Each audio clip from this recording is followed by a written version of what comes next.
एक अफ्रीकी कबीला बंदरों को शिकार करने के लिए एक अजीब तरकीब पर अमल करता था। वो नारियल में एक ऐसा सुराख करते थे जिससे बंदर का हाथ मुश्किल से ही गुजर पाता था। वो नारियल के खोल में बंदर की मनपसंद चीज रख देते थे। बंदर नारियल के खोल में अपनी मनपसंद चीज मुट्ठी में बंद कर लेता है और बंद मुट्ठी से बंदर अपना हाथ सुराख से बाहर नहीं निकाल पाता। शिकारी मौका की तलाश में भागता हुआ आता है और बंदर को पकड़ लेता है।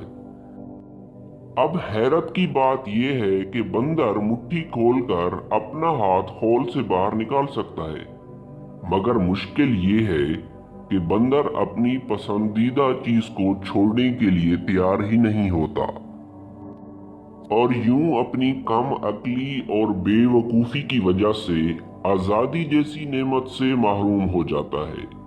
शिकारी पिंजरा लेकर आते हैं और एक एक करके सारे बंदरों को पकड़कर पिंजरे में डाल देते हैं।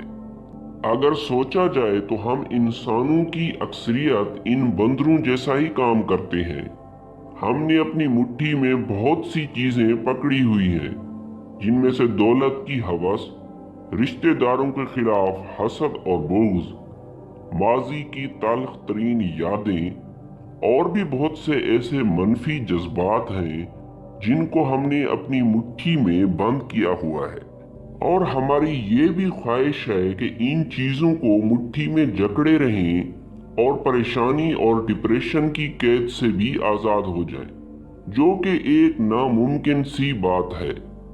परेशानी से छुटकारा चाहते हैं तो इन सब चीजों से अपनी मुट्ठी खाली करनी पड़ेगी। अगर इंसान अपने अंदर को इन तमाम मनफी जज्बात से पाक कर दे तो जिंदगी बहुत ही दिलकश और खूबसूरत हो जाएगी। अल्लाह ताला अपनी मखलूक से बहुत मोहब्बत करता है और उन लोगों से भी मोहब्बत रखता है जो अल्लाह की मखलूक से प्यार करते हैं। खुदा से दुआ है कि वो हमारे दिलों में एक दूसरे के लिए हमदर्दी और मोहब्बत पैदा कर दे। आमीन। वीडियो पसंद आई तो लाइक और शेयर जरूर कीजिएगा। मिलते हैं आपकी खिदमत में नई वीडियो के साथ। अल्लाह हाफिज।